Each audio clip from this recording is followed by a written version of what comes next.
ज्ञानतिमिरन्धस्य ज्ञानाञ्जनशलाकया चक्षुरुन्मिलितं येन तस्मै श्रीगुरवे नमः।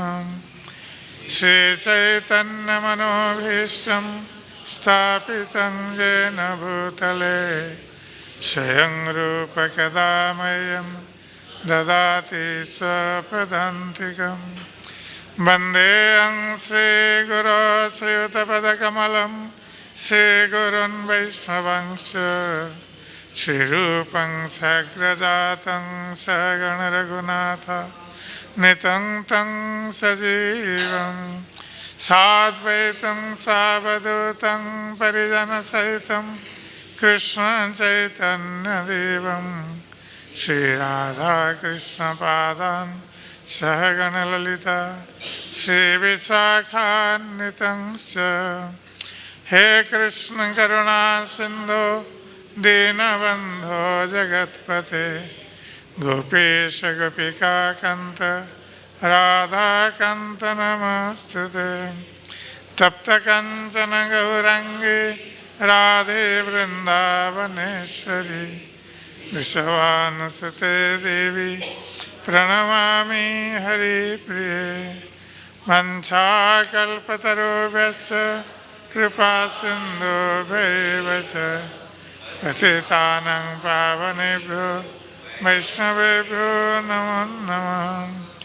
नमो महावदन्नाय कृष्णप्रेमप्रदायते कृष्णाय कृष्णचैतन्य नाम्ने गौरतिसे नमः। जय श्री कृष्ण चैतन्य प्रभु नित्यानंद श्री अद्वैत गदाधर श्रीवासादि गौरभक्तवृंद। हरे कृष्ण कृष्ण कृष्ण हरे हरे हरे राम राम राम हरे हरे। हरे कृष्ण कृष्ण कृष्ण हरे हरे हरे राम राम हरे हरे। हरे कृष्ण कृष्ण कृष्ण हरे हरे हरे राम राम हरे हरे।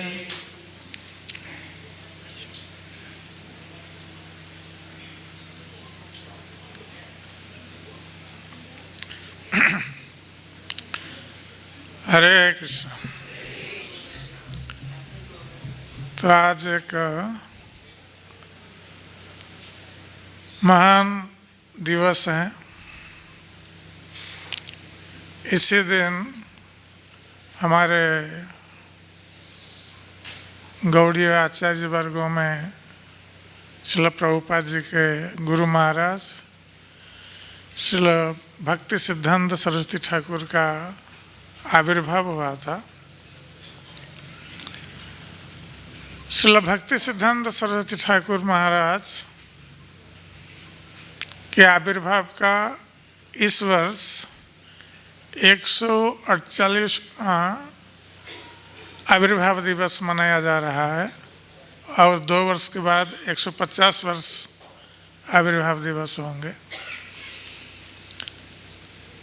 और इस अवसर पर हम श्रील भक्ति सिद्धांत सरस्वती ठाकुर के आविर्भाव और उनके प्रचार कार्य के संबंध में थोड़ा बहुत चर्चा करेंगे।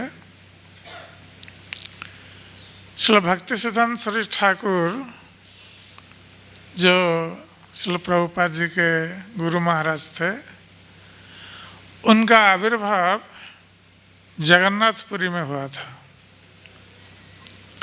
उस समय श्रील भक्ति सिद्धांत सरस्वती ठाकुर के पिताजी और हमारे गौड़ीय वैष्णव आचार्यों में अन्यतम श्रील भक्ति विनोद ठाकुर, जिन्होंने इस गौड़ीय वैष्णव परंपरा की रक्षा की थी, उनके पुत्र के रूप में आविर्भूत हुए श्रील भक्तिसिद्धांत सरस्वती ठाकुर। वस्तुतः श्री चैतन्य महाप्रभु के और उनके पार्षद वर्गों के तिरोभाव के पश्चात हमारी ये गौड़ीय वैष्णव धारा लुप्त प्राय हो गई थी। इसमें बहुत सारे लोग सहजिया बनकर चैतन्य महाप्रभु की इस भक्ति की धारा जो शुद्ध रूप से प्रवाहित हो रही थी उसको रोक दिया था। और इस प्रकार गौड़ीय वैष्णवों के नाम पर जो सहजिया लोग आचार व्यवहार कर रहे थे, इससे जनता में वैष्णवों के प्रति एक विद्वेष भाव की सृष्टि हुई थी। लोग सम्मान की दृष्टि से वैष्णवों को नहीं देखते थे, क्योंकि सहजिया वैष्णवों का आचरण इस प्रकार था कि अत्यंत गर्हित कार्य में वो लोग लिप्त रहते थे। और जब श्री भक्तिविनोद ठाकुर ने देखा कि श्री चैतन्य महाप्रभु की शुद्ध भक्ति धारा इस प्रकार लुप्त प्राय हो रही है, तो उन्होंने इस धारा का पुनरुद्धार किया। यद्यपि श्री भक्तिविनोद ठाकुर उस समय सरकारी कार्य कर रहे थे और जगन्नाथपुरी के डिप्टी मैजिस्ट्रेट थे और जगन्नाथ मंदिर के प्रशासक भी थे, किंतु इस प्रकार सरकारी कार्य में रहते हुए भी उन्होंने श्री चैतन्य महाप्रभु की वाणी का प्रचार के लिए उन्होंने बहुत बड़ा योगदान दिया है। अनेक ग्रंथ लिखकर श्री चैतन्य महाप्रभु के जो आदर्श हैं, उनकी विचारधारा है, उसको ग्रंथों के रूप में उन्होंने प्रणयन किया है और उसके साथ साथ स्वयं आचार्य के रूप में चैतन्य महाप्रभु के आदर्शों का अनुसरण करते हुए स्वयं प्रचार कार्य में उभरती रहे। और उन्होंने इच्छा की थी कि एक ऐसी संतान उन्हें प्राप्त हो जो उनको इस चैतन्य महाप्रभु के प्रचार कार्य में सहायता प्रदान करे। क्योंकि वो शुद्ध भक्त थे, इसलिए उनकी इच्छा को श्री जगन्नाथ ने पूर्ण की। और जगन्नाथपुरी में जब श्री भक्तिविनोद ठाकुर रहते थे बड़दान पर, ये श्री भक्तिविनोद ठाकुर का अभी भी वो स्थान है जहाँ भी गौड़ीय मठ स्थापित है, तो वहीं पर श्री भक्तिसिद्धांत सरस्वती ठाकुर का आविर्भाव हुआ। और जब श्री भक्तिसिद्धांत सरस्वती ठाकुर का अन्नप्राशन हुआ तो भक्तिविनोद ठाकुर ने विमला देवी के प्रसाद के द्वारा उनका अन्नप्राशन कराया था। इसलिए उनका बाल्यकाल का नाम था विमला प्रसाद। विमला देवी के प्रसाद से अन्नप्राशन हुआ था। और जगन्नाथपुरी में ये अभी भी वो व्यवस्था है, जब जगन्नाथ जी को भोग लगाया जाता है, वो भोग लगने के बाद वो विमला देवी के पास वो भोग जाता है, तब जाकर वो महाप्रसाद बनता है। तो इसलिए श्री भक्तिसिद्धांत सरस्वती ठाकुर ने अन्न प्राशन उत्सव में उन्होंने जगन्नाथ जी के महाप्रसाद से अन्न ग्रहण किया था। तो जब श्री भक्तिसिद्धांत सरस्वती ठाकुर 6 महीने के थे, उस समय जगन्नाथपुरी में जगन्नाथ जी की रथ यात्रा हो रही थी और जगन्नाथ जी का रथ श्री भक्तिविनोद ठाकुर के निवास स्थान के सामने रुक गया था। हम लोग जानते हैं कि जगन्नाथ जी का रथ यद्यपि लोग खींचते हैं, किंतु जगन्नाथ जी का रथ जगन्नाथ जी की इच्छा से चलता है, लोगों के खींचने पर नहीं चलता है। तो जिन लोगों ने जगन्नाथ जी का रथ खींचा होगा उनको अनुभव भी हुआ होगा, कभी कभी लोग सभी एक साथ खींचने लगते हैं किंतु रथ नहीं चलता है, और बिना खींचे कभी रथ चल देता है। ये जगन्नाथ जी की कृपा है, उनकी इच्छा से रथ चलता है। तो श्री भक्तिविनोद ठाकुर के घर के सामने ये रथ रुक गया था एक बार, जब श्री भक्ति सिद्धांत सरस्वती ठाकुर 6 महीने के थे, और 3 दिन तक रथ रुका रहा उनके घर के सामने। तो उस समय श्री भक्ति सिद्धांत सरस्वती ठाकुर की माता भगवती देवी, वो छोटे शिशु श्री भक्ति सिद्धांत सरस्वती ठाकुर जिनका नाम था बिमला प्रसाद, उनको गोद में लेकर रथ के ऊपर गई जगन्नाथ जी का दर्शन करने के लिए। तो जब जगन्नाथ जी का दर्शन कर रही थी उस समय उस शिशु को अर्थात बिमला प्रसाद को जगन्नाथ जी के चरणों में रख दिया, और बिमला प्रसाद जब छोटे शिशु थे 6 महीने के,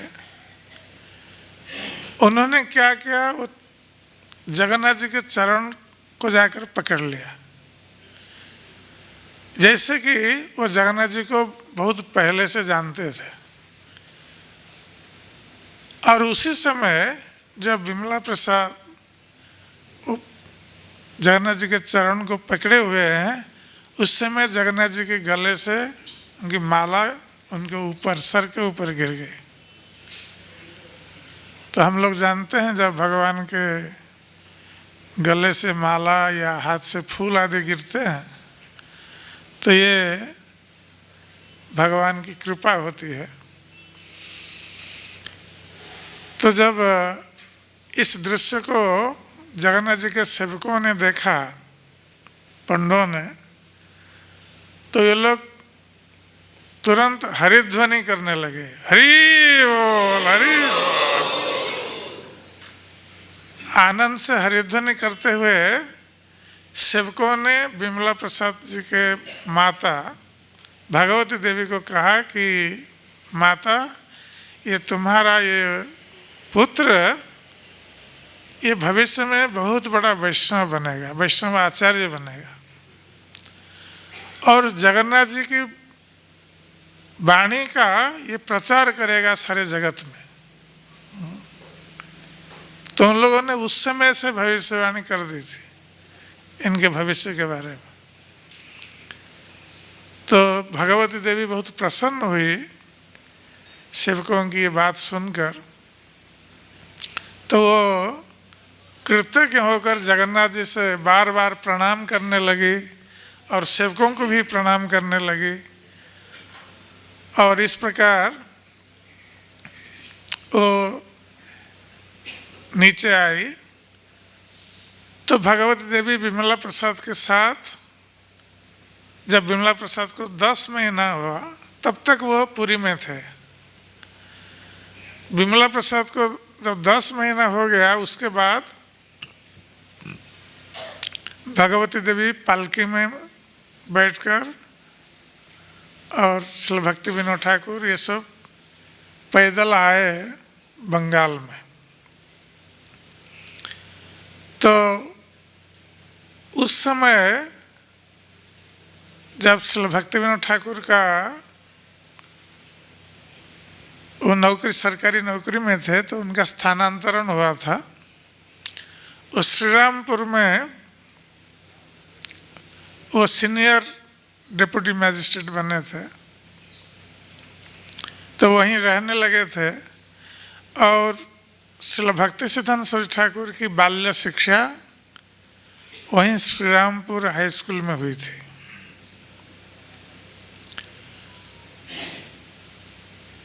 तो श्री भक्ति सिद्धांत सरस्वती ठाकुर बचपन से ये भगवान के प्रति उनका प्रेम था। और एक घटना घटित हुई थी कि एक बार श्रील भक्ति विनोद ठाकुर कुछ पक्के आम लेकर आए थे बाजार से, आकर घर में रखा था भगवान को अर्पित करने के लिए। और श्रील भक्ति सिद्धांत सरस्वती ठाकुर जो छोटे बच्चे थे, तो उन्होंने बच्चों का फल के प्रति लगाव होता है स्वाभाविक रूप से, और विशेष रूप से आम जो स्वादिष्ट फल है। तो श्रील भक्ति सिद्धांत सरस्वती ठाकुर ने एक आम खा लिया था भगवान को भोग लगने से पहले, जैसे बच्चे करते हैं। तो जब भक्ति विनोद ठाकुर को पता चला कि विमला प्रसाद ने एक आम खा लिया है, तो उन्होंने विमला प्रसाद को कहा कि ये आम मैं लाया था भगवान को भोग लगाने के लिए, और भगवान को भोग लगने से पहले तुमने खा लिया है। तो भक्ति सिद्धांत सरस्वती ठाकुर ये बात सुनकर बहुत दुखी हुए, बचपन में बहुत दुखी हुए। और तभी से उन्होंने प्रतिज्ञा की कि जीवन में वो कभी आम नहीं खाएंगे। ये उनकी दृढ़ प्रतिज्ञा थी। तब जब बाद में श्रील भक्ति सिद्धांत सरस्वती ठाकुर गौड़ीय मिशन के आचार्य हुए और भारत में और भारत के बाहर भी 66 गौड़ीय मठों की स्थापना की, बहुत सारे शिष्य हुए। तो उनके व्यास पूजा के अवसर पर या किसी समय जब शिष्य लोग उनके लिए आम लेकर आते थे, तो इसलिए भक्ति सिद्धांत सरस्वती ठाकुर उन्हें कहते थे कि मैं ये आम नहीं खा सकता, क्योंकि मैं बहुत बड़ा अपराधी हूँ। तो बचपन से जो एक बार बाल्यावस्था में जो अपराध हुआ था, वो जीवन भर वो इसीलिए अपने को अपराधी मानते रहे और कभी उन्होंने आम ग्रहण नहीं किया। तो श्रील भक्ति सिद्धांत सरस्वती ठाकुर हाई स्कूल शिक्षा ग्रहण करते समय एक पंडित विद्वान थे महेश चूड़ामणि, जिनसे उन्होंने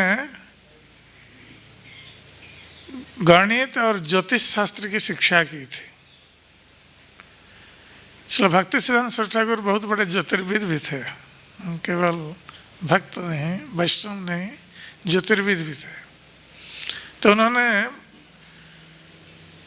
ज्योतिष शास्त्र की शिक्षा की थी, ग्रहण की थी। और जब वो कॉलेज में गए, वो संस्कृत कॉलेज में पढ़ रहे थे, तो संस्कृत कॉलेज में पढ़ते समय वो लाइब्रेरी में बहुत समय बैठते थे और विभिन्न शास्त्रों का अध्ययन करते थे बैठ करके। और इस प्रकार उन्होंने स्वाध्याय के बल पर, जो क्लास में तो जो पढ़ाई होती थी, और स्वयं स्वाध्याय करते थे।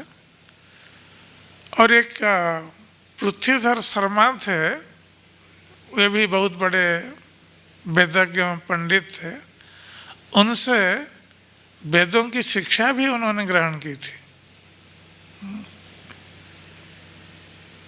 और इस प्रकार उस छात्रावस्था में वो ज्योतिष शास्त्र पर सब पत्रिका में लिखते थे। और इस प्रकार ज्योतिष शास्त्र में उनकी बहुत बड़ी विद्वता भी थी और वेद और अन्य शास्त्रों में बहुत बड़े विद्वान हुए। बाद में कुछ काल के लिए वो पढ़ाई तो उनका अधूरा रह गया, वो पूरा नहीं कर पाए, और उन्होंने पूरा करना चाहा भी नहीं। ये नहीं है कि नहीं कर पाए, वो चाह नहीं रहे थे। और इसका कारण वो स्वयं बताते हैं श्री भक्तिसिद्धांत सरस्वती ठाकुर कि यदि मैं पढ़ाई करता और डिग्री अर्जन करता तो हम पर परिवार की ओर से दबाव बनता, नौकरी करने के लिए, अर्थ उपार्जन के लिए और विवाह करने के लिए। ये स्वाभाविक है। इसलिए उन्होंने जानबूझकर उन्होंने कॉलेज शिक्षा अपनी ओर से समाप्त कर दी। उन्होंने पढ़ाई नहीं की, और जो भी उन्होंने पढ़ाई की वो सब अपने स्वाध्याय के द्वारा। तो कुछ काल के लिए वो त्रिपुरा महाराज के वहाँ उनके पुत्र को पढ़ाते थे शास्त्रों के बारे में, और त्रिपुरा राजवंश का जो इतिहास लिखा जा रहा था उसकी संपादना का दायित्व भी वो ग्रहण किए थे। किंतु वो कार्य उनको अच्छा नहीं लगा, क्योंकि वो देखते थे कि राज कार्य को संभालते समय तरह तरह के लोगों से व्यवहार करना पड़ता है, और इससे लोगों में हिंसा, द्वेष, ईर्ष्या, ये जो भाव हैं ये इसका सम्मुखीन होते थे। इसलिए उनको ये अच्छा नहीं लगता था, क्योंकि जो वैष्णव होते हैं वो सरल स्वभाव के होते हैं, उनका हृदय बहुत सरल होता है, वो कुटिल प्रकृति के नहीं होते हैं, क्योंकि कुटिल प्रकृति वाले कभी वैष्णव नहीं बन सकते। इसलिए कुटिल प्रकृति के लोगों से वो दूर रहते थे श्री भक्तिसिद्धांत सरस्वती ठाकुर। और उन्होंने कहा भी है कि सरलता ही वैष्णवता है। श्री भक्तिसिद्धांत सरस्वती ठाकुर की ये वाणी है। तो स्वयं वो सरल आचरण करते थे, और उन्होंने सोचा कि अब वो इस राज कार्य में लिप्त नहीं होंगे, इसलिए उन्होंने त्याग पत्र दे दिया। किंतु त्रिपुरा के महाराज ने उनको आजीवन पेंशन देने की व्यवस्था की थी। तो इसलिए भक्तिसिद्धांत सरस्वती ठाकुर 2-3 साल तक तो पेंशन ग्रहण करते रहे, किंतु बाद में उसको त्याग दिया। अब श्री भक्ति विनोद ठाकुर जब कलकत्ता में भक्ति भवन का निर्माण कार्य कर रहे थे, तो उस समय भक्ति भवन की नींव की खुदाई काम चल रहा था। तो उस खुदाई के समय एक कुर्म शिला निकले थे नीचे से, मिट्टी से। तो श्री भक्ति विनोद ठाकुर ने श्री भक्तिसिद्धांत सरस्वती ठाकुर को वो कुर्म शिला प्रदान की थी, और कहा था कि तुम्हें इनकी पूजा करना है। और स्वयं उन्होंने नाम और मंत्र की दीक्षा भी उनको दी थी इसके लिए, पूजा के लिए। तो तभी से श्री भक्तिसिद्धांत सरस्वती ठाकुर कुर्मशिला की पूजा भी करते थे। और श्री भक्ति विनोद ठाकुर के साथ वो जाते थे प्रचार कार्य में। ऐसे तो श्री भक्ति विनोद ठाकुर के साथ वो गया, बनारस, प्रयाग आदि आए थे घूमने के लिए, तीर्थाटन के लिए।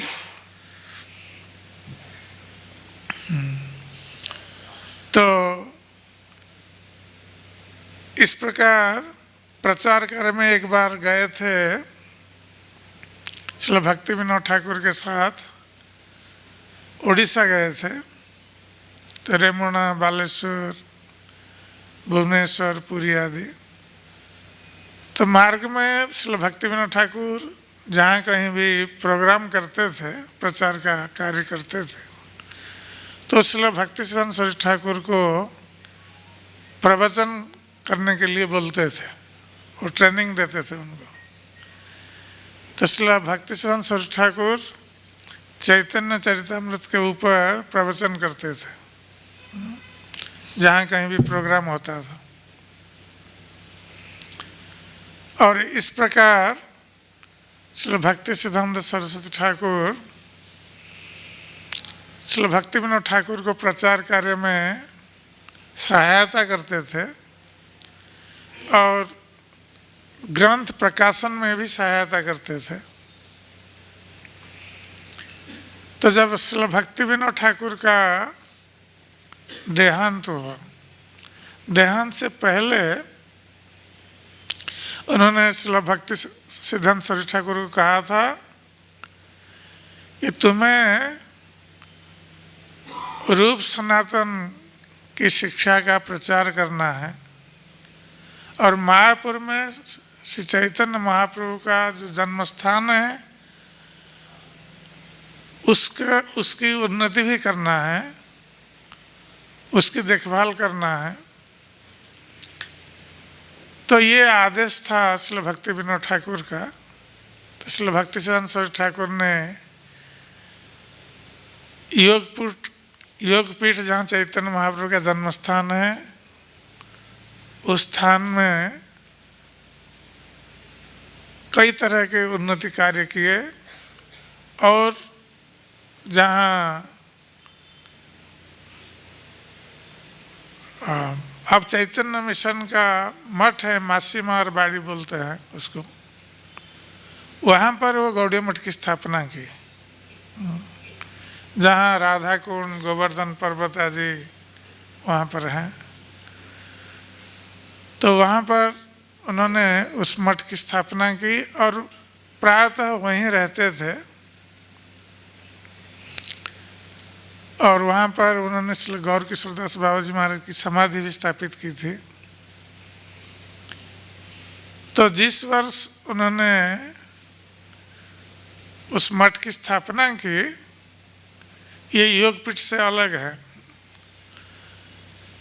उसी वर्ष श्रील भक्तिसिद्धांत सरस्वती ठाकुर ने संन्यास भी ग्रहण किया और संन्यास ग्रहण के पश्चात उन्होंने कई शिष्यों को दीक्षा भी प्रदान की और अपने शिष्यों को उन्होंने कई स्थानों पर भेजा प्रचार के लिए। इस प्रकार सारे भारतवर्ष में श्रील भक्तिसिद्धांत सरस्वती ठाकुर ने 64 गौड़ीय मठों की स्थापना की और यहाँ तक कि भारत के बाहर रेंगुन और लंदन में भी गौड़ीय मठों की स्थापना की थी।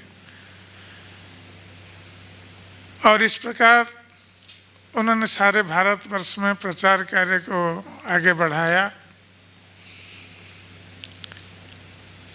तो उनका जो प्रचार का जो मायापुर से बाहर उन्होंने कलकत्ता से शुरू किया था। जो एक उल्टा डंगा जंक्शन रोड है वहीं पर श्रील भक्तिसिद्धांत सरस्वती ठाकुर रहते थे। उस समय वो गौड़ीय मठ का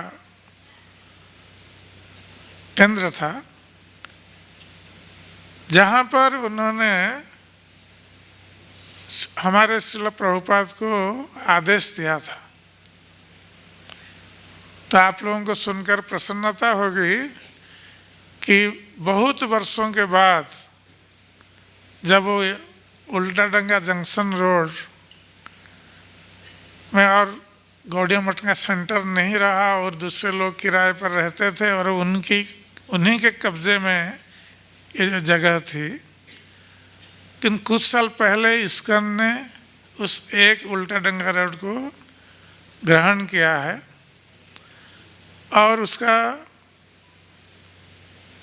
रिनोवेशन कार्य भी किया है। और आज एक उल्टा डंगा जंक्शन रोड में श्रील प्रभु भक्तिसिद्धांत सरस्वती ठाकुर का वो स्थान आज उद्घाटित हो रहा है।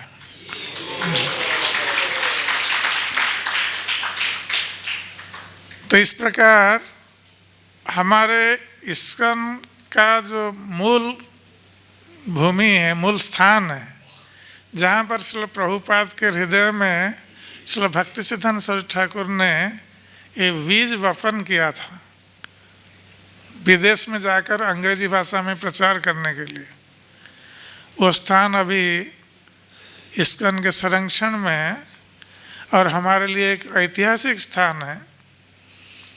तो प्रभुपाद जी जब वहाँ गए थे, श्रील भक्तिसिद्धांत सरस्वती ठाकुर ने उनको आदेश दिया था। उन्होंने देखा कि श्रील भक्ति वेदांत स्वामी, जिनका नाम उस समय अभय चरण दे था, एक शिक्षित युवक थे और गांधी जी के असहयोग आंदोलन में उन्होंने योगदान किया था। तो भक्तिसिद्धांत सरस्वती ठाकुर ने उन्हें कहा था कि तुम्हें अंग्रेजी भाषा में ये महाप्रभु की वाणी, गीता भागवत की वाणी का विदेश में प्रचार करना है। तो श्रील प्रभुपाद ने उस समय कहा था कि जब हमारा देश पराधीन है तो पराधीन देश का कोई नागरिक विदेश में जाकर अपनी संस्कृति, अपने धर्म के संबंध में विदेशी लोगों को बताएगा, उसकी बात को कौन सुनेगा। ये श्रील प्रभुपाद का तर्क था। तो श्रील भक्तिसिद्धांत सरस्वती ठाकुर ने कहा था कि भगवान की वाणी किसी देश, किसी स्थान और काल विशेष में सीमित नहीं है, इससे ये परे है। देश स्वाधीन हो या पराधीन हो, इससे कोई अंतर नहीं पड़ता है। भगवान की वाणी, गीता की वाणी, ये कालजयी है, कालातीत है और सारे मानव समाज के लिए उद्दिष्ट है। ये केवल भारतीयों के लिए नहीं है।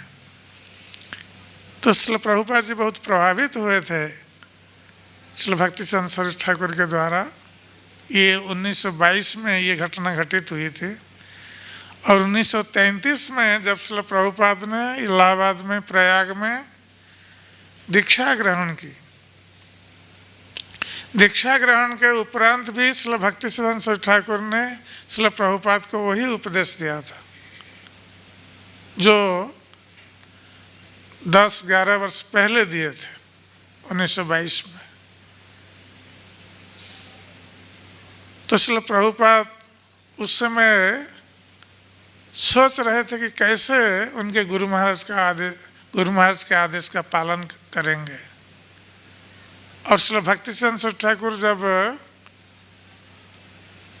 शरीर त्यागने के लिए प्रस्तुत हो रहे थे 1936 में, श्रील प्रभुपाद ने एक चिट्ठी लिखी थी और उनसे पूछा था कि आपका अंतिम आदेश मेरे लिए क्या है। तो उस समय श्रील भक्तिसिद्धांत सरस्वती ठाकुर ने उसी बात को दोहराया था कि अंग्रेजी भाषा के माध्यम से तुम्हें विदेश में एक कृष्ण चेतना का प्रचार करना है। तो अंत में श्रील प्रभुपाद ने सोचा कि हमारे गुरु महाराज एक ही आदेश बार बार मुझे दे रहे हैं, इसका अर्थ है कि वो चाहते हैं कि मुझे विदेश में जाकर भगवान कृष्ण की वाणी का प्रचार करना है। तो प्रभुपाद जी ने उसको अपने हृदय में ग्रहण किया, गुरु महाराज के आदेश को, और अंत में उसका फल हम लोग देख सकते हैं कि कैसे सारे विश्व में आज कृष्ण भावना का प्रचार हुआ है श्रील प्रभुपाद की कृपा से, और हम लोग उसका लाभ उठा रहे हैं। तो श्रील भक्तिसिद्धांत सरस्वती ठाकुर उनके जीवन काल में जब वो मायापुर में थे तो उस समय बरसात का दिन था, जैसे जन्माष्टमी से पहले बरसात के दिन में वो वहाँ भजन कर रहे थे। तो चारों ओर मायापुर में जल भर गया था, आना जाना संभव नहीं था। यहाँ तक कि योगपीठ से आने के लिए नौका की आवश्यकता होती थी, रास्ता सब बंद हो गया था जल से। तो उस समय श्री भक्ति सिद्धांत सरस्वती ठाकुर के मन में आया कि यदि कहीं से दूध प्राप्त होता तो उससे छेना बना करके भगवान को अर्पित किया जा सकता। तो इस प्रकार उनके मन में आया था, किंतु वो वास्तविक दृष्टि से संभव नहीं था उस समय। किंतु अकस्मात जन्माष्टमी से 1-2 दिन पहले कोई एक व्यक्ति पर्याप्त परिमाण में दूध, दही, छेना, घी ये सब लेकर आया, जबकि आना जाना संभव नहीं था, फिर भी वो नौका में आया वो व्यक्ति। तो इसलिए भक्ति सिद्धांत सरस्वती ठाकुर आश्चर्यचकित हो गए। उन्होंने सोचा कि हमने इच्छा की और चैतन्य महाप्रभु को बहुत कष्ट दिया, क्योंकि हमने इच्छा की और चैतन्य महाप्रभु ने हमारी इच्छा को पूर्ण करने के लिए इस प्रकार व्यवस्था की। तो फिर उन्होंने उस द्रव्यों को भोग लगाया, किंतु मन में दुख हुआ कि हमने चैतन्य महाप्रभु को क्यों कष्ट दिया इस प्रकार इच्छा करके। और एक घटना घटित हुई थी मायापुर में, जब एक विचारपति के भ्रातृपुत्र, उनके भाई के पुत्र थे, ये रोहिणी कुमार घोष, ये गृह त्याग करके वो नवद्वीप आ गए थे भगवान का भजन करने के लिए। और उस समय उनको पता नहीं था, तो किसी बाउल संप्रदाय के कोई व्यक्ति से मिले और उनसे दीक्षा ले ली। किंतु जब कुछ दिन के पश्चात उन्होंने देखा कि बाउल संप्रदाय में वो अपने को बहुत बड़ा साधु तो कहते हैं, किंतु उनका सहज अभाव है और स्त्रियों के साथ उनका संबंध होता है, वो सेवादासी रखते हैं बाउल लोग।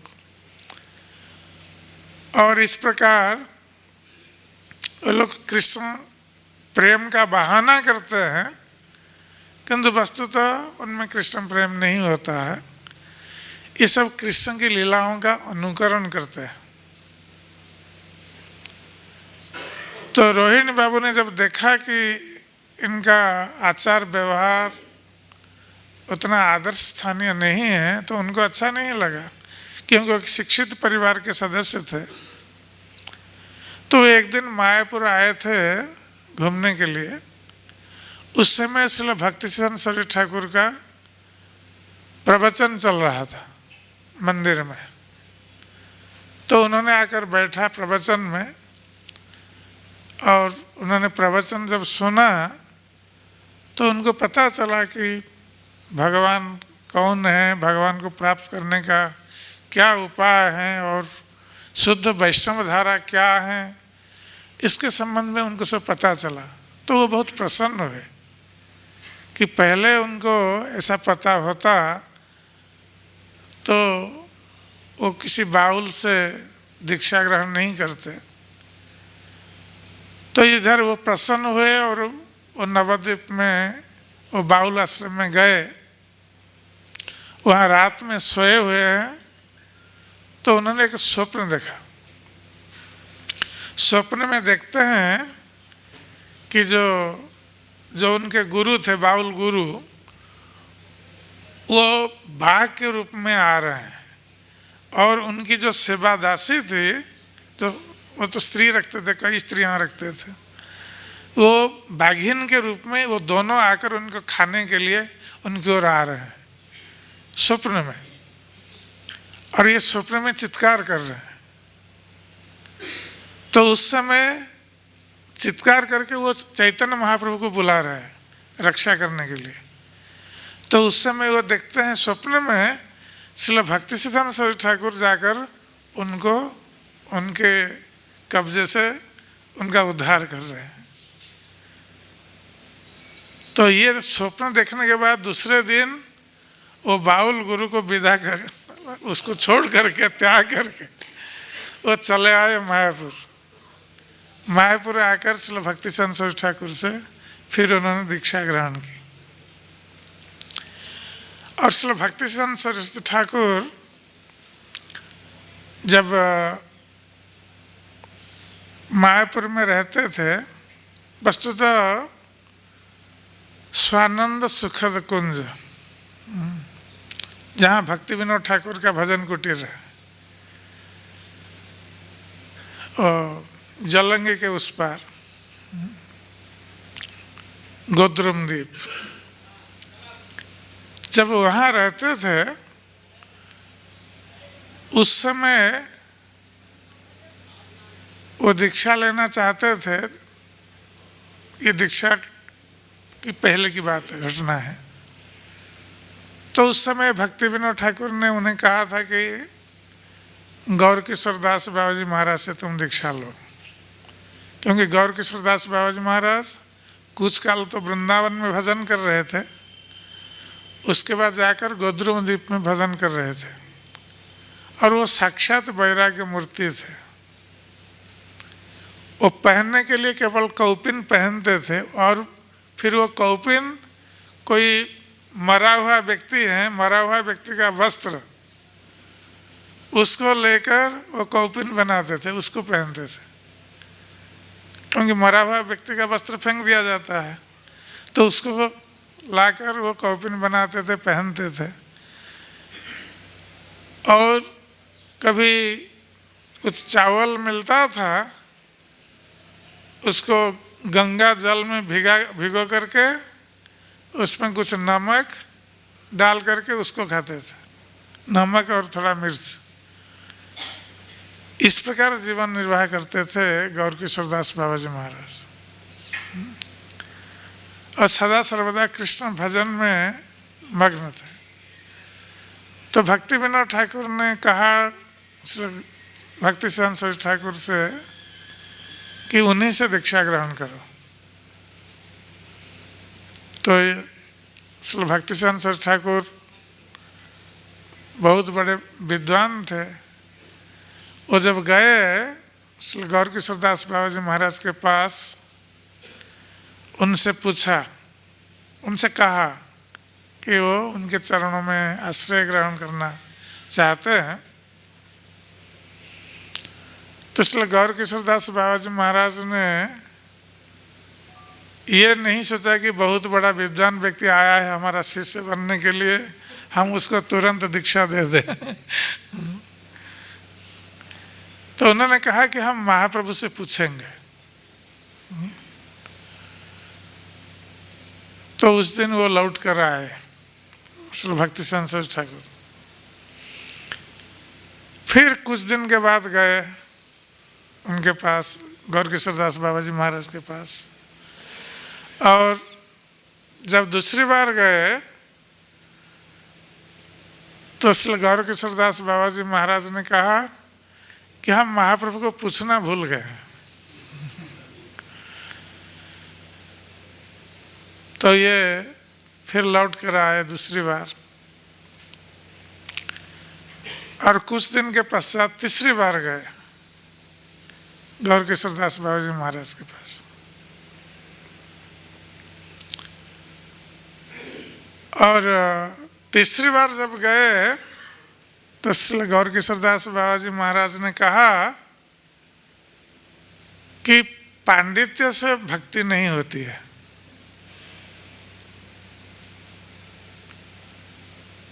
हमने महाप्रभु से पूछा, ये कहा कि हमने महाप्रभु से पूछा और महाप्रभु ने ये बात कही कि पांडित्य से भक्ति नहीं होती। तो ये समझ गए कि श्री गौर किशोरदास बाबा जी महाराज ये सोच रहे हैं कि वो पंडित हैं और पंडित होने में गर्व उत्पन्न होता है। जन्म ऐश्वर्य श्रुतश्री एदमान मदह पुमान, उच्च कुल में जन्म, ऐश्वर्य धन संपत्ति प्राप्त करना, पांडित्य अर्जन करना और सौंदर्य को प्राप्त करना, ये अहंकार में वृद्धि करते हैं। तो ये जबकि बहुत बड़े विद्वान थे श्री भक्ति सिद्धांत सरस्वती ठाकुर और श्री गौर किशोरदास बाबा जी महाराज सोच रहे थे कि ये विद्वान है, इसके मन में तो अहंकार होगा। इसलिए उन्होंने कहा कि पांडित्य से भक्ति नहीं होती है। तो भक्ति सिद्धांत सरस्वती ठाकुर समझ गए कि वो उन्हीं की ओर संकेत कर रहे हैं। तो उन्होंने कहा कि आप कपट शिरोमणि के भक्त हैं, इसलिए मेरे साथ आप कपट आचरण कर रहे हैं, मेरी वंचना कर रहे हैं। किंतु जिस प्रकार रामानुजाचार्य ने गोष्ठीपूर्ण के पास रामानुजाचार्य गए थे और जिस प्रकार गोष्ठीपूर्ण ने उनको 18 बार लौटा दिया था दीक्षा देने के लिए, फिर भी रामानुजाचार्य गोष्ठीपूर्ण के पास जाते रहे, क्योंकि उन्होंने मन में ये निश्चित कर लिया था कि इन्हीं से ही मैं दीक्षा ग्रहण करूंगा और किसी से दीक्षा ग्रहण नहीं करूंगा। तो दीक्षा ग्रहण से पहले शिष्य में ये निष्ठा होनी आवश्यक है। ये नहीं है कि इस गुरु ने दीक्षा नहीं दी तो हम दूसरे से ले लेंगे। इसमें निष्ठा का अभाव है। या कोई बताता है इधर जाओ उधर जाओ, तो ये दीक्षा ग्रहण करने की विधि नहीं है। तो श्री भक्ति सिद्धांत सरस्वती ठाकुर ने कहा कि जिस प्रकार रामानुजाचार्य ने 18 बार प्रत्याख्यात होने के पश्चात भी गोष्ठीपूर्ण से उन्होंने गोष्ठीपूर्ण से ही दीक्षा ग्रहण की, तो उसी प्रकार आप चाहे जितनी बार मुझे लौटा दें, किंतु आपके अतिरिक्त मैं और किसी को गुरु के रूप में ग्रहण नहीं कर सकता। ये अपनी निष्ठा उन्होंने व्यक्त की। तब गौर किशोरदास बाबा जी महाराज उनकी निष्ठा को देखकर प्रसन्न हुए और उन्होंने उन्हें दीक्षा प्रदान की।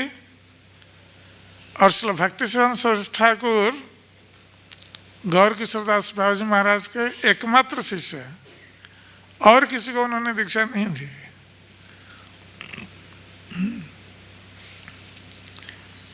तो इस प्रकार श्री भक्ति सिद्धांत सरस्वती ठाकुर का जीवन चरित्र बहुत आदर्श जीवन चरित्र रहा है। ये भी वैराग्य के मूर्ति है, क्योंकि ये 7 कोटि बार प्रतिदिन जप किया करते थे। तो ये उनकी निष्ठा थी, भजन कर रहे थे। एक बार तो उनको एक मणिन्द्रनाथ एक जमींदार थे, उन्होंने एक वैष्णव सम्मेलन का आयोजन किया था और क्योंकि उनको वास्तविक वैष्णव कौन है उनको पता नहीं था, इसलिए उन्होंने आउल बाउल संप्रदाय के लोगों को भी बुलाया था और भक्ति सिद्धांत सरस्वती ठाकुर को भी बुलाया था उस सम्मेलन में। जब भक्तिसिद्धांत सरस्वती ठाकुर वहाँ गए, देखा कि सब आउल बाउल लोग भी वहाँ सब उपस्थित हैं, वो लोग सब अपना गाना बजाना सब कर रहे हैं। तो इन्होंने तो वहाँ प्रवचन किया शुद्ध भक्ति के बारे में, किंतु उनको अच्छा नहीं लगा ये सम्मेलन, क्योंकि वो खिचड़ी जैसी थी। तो वो 4 दिन तक उपवास रहे, उन्होंने कुछ खाना खाया नहीं उधर। 4 दिन के बाद वो लौट आए मायापुर में। जब मणिन्द्रनाथ जमींदार को ये पता चला कि ये बिना खाना खाए लौट गए हैं, तो वो स्वयं आए मायापुर, आकर श्री भक्तिसिद्धांत सरस्वती ठाकुर से क्षमा याचना की अपने अपराध के लिए। तो इस प्रकार श्री भक्तिसिद्धांत सरस्वती ठाकुर भक्ति में दृढ़ निष्ठा रखते थे और समाज में उच्च शिक्षित बड़े बड़े लोगों को वो प्रचार करके कृष्ण का भक्त बनाते थे। उनके जो 25 करीब सन्यासी शिष्य थे, ये सब बड़े बड़े उच्च शिक्षित थे। तो इस प्रकार उन्होंने चैतन्य महाप्रभु की वाणी के प्रचार में बहुत बड़ा योगदान दिया। सारे भारतवर्ष में उन्होंने प्रचार किया और श्रील प्रभुपाद को विदेश भेजकर सारे विश्व में भी चैतन्य महाप्रभु की वाणी का प्रचार मध्यम किया। इसलिए हम सभी श्रील भक्तिसिद्धांत सरस्वती ठाकुर के चरणों में कृतज्ञ हैं, नतमस्तक हैं और उनकी कृपा से आज हमें कृष्ण चेतना प्राप्त हुआ है। इसलिए हम उनसे उनके चरणों में बार बार अपनी प्रणति निवेदन करते हुए उनकी कृपा की भिक्षा करते हैं और उनके कृपा से किस प्रकार हम कृष्ण चेतना के प्रचार में योगदान प्रदान कर सकें, इसकी भी कामना करते हैं। जय श्री भक्तिसिद्धांत सरस्वती ठाकुर महाराज की।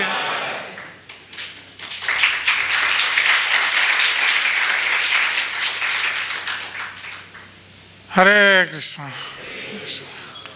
आज ऐसे भी और 2 महान आचार्यों के तिरोभाव तिथि हैं, किंतु हमारे पास समय नहीं। श्री गौर गोविंद स्वामी महाराज की तिरोभाव तिथि है और श्री पुरुषोत्तम दास ठाकुर की तिरोभाव तिथि है। तो उनका भी हम थोड़ा जयगान करें। जय श्री पुरुषोत्तम ठाकुर की, जय श्री गौर गोविंद स्वामी महाराज की, जय श्री प्रभुपाद जी महाराज की।